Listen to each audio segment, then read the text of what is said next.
Bonjour, bienvenue sur la chaîne de Québec Impression. Donc, on a décidé de faire des petites capsules pour ceux qui veulent se lancer en impression.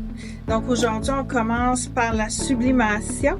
Mais pour commencer, je vais me présenter. Mon nom, c'est Anne-Marie. Ça fait 20 ans que je suis graphiste et que je fais de l'impression, que ce soit en broderie, comme derrière moi, vous pouvez voir les fils, de la gravure, de la sublimation, du thermocollant, donc tout ce qui est sur les vêtements aussi. Alors, j'espère que ces petites capsules vont vous aider dans votre cheminement pour la sublimation. Aujourd'hui, on commence par ça. Donc, le premier outil et non le moindre, une imprimante à sublimation. Et je mentionne très bien à sublimation, ce n'est pas conseillé de prendre une imprimante de bureau et la convertir pour la sublimation. Nous, ici, chez Québec Impression, on utilise la Sawgrass, la SG500. Elle fait des impressions de haute qualité. J'ai jamais eu de problème avec elle, de petits points de glissement. Elle s'entretient tout seul, il faut toujours la laisser connecter. Elle fait des auto-nettoyages aussi.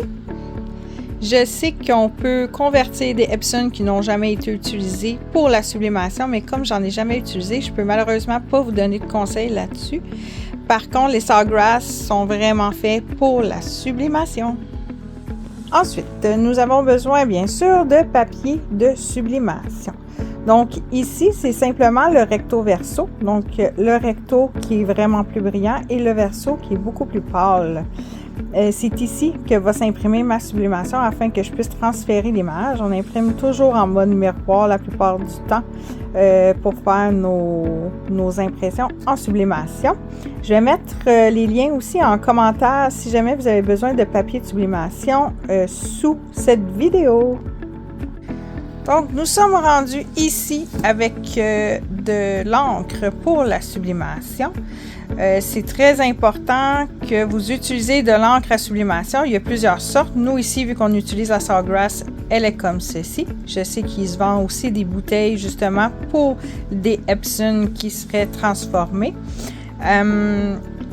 Donc, l'encre est vraiment importante qu'elle soit en sublimation. C'est au contact de la chaleur que notre image va devenir éclatante. Inquiétez-vous pas, quand vous allez imprimer en sublimation, l'image est beaucoup plus pâle qu'elle devrait être. C'est vraiment la chaleur qui va faire sortir son côté éclatant. Donc, en sublimation, on a aussi besoin de chaleur. Voici une des presses qu'on utilise pour faire des tasses et tumblers. Elle chauffe très rapidement, on n'a jamais eu de problème avec, c'est une très bonne petite machine. Celle-ci, c'est pour les tasses.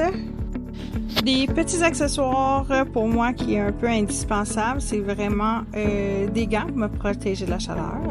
Et puis du ruban thermocollant, donc le bleu, selon moi, c'est vraiment le meilleur. Le jaune, souvent, vont laisser des traces, donc je préfère vraiment le bleu. Puis il y a deux formats. Donc pour des petits projets, des grands projets, dépendamment, j'utilise beaucoup plus le grand que le petit. Voilà. Puis maintenant qu'on est tout équipé, il nous manque maintenant juste nos objets pour la sublimation. C'est très important, on ne peut pas aller chez Dollarama prendre une tasse, imprimer dessus. Ils n'ont pas d'enduit dessus pour la sublimation. Donc, chacun de mes articles ici ont de l'enduit pour que la sublimation prenne dessus, qu'il fasse une impression par sublimation. Ici, c'est un chandail en polyester, donc il n'y a pas d'enduit dessus, simplement qu'il est 100% polyester. C'est ce qu'il faut pour la sublimation sur des vêtements. Il faut toujours que ce soit clair ou très pâle. Donc, avec tout ça, j'espère que ma capsule va vous aider. Si vous avez des commentaires, des questions, je peux vous répondre soit en vidéo ou en commentaire directement. Je vais marquer, moi, dans les commentaires, les produits que j'utilise. Ils sont où sur notre site web. Donc, n'hésitez pas, ça nous fait toujours plaisir de vous répondre. Merci!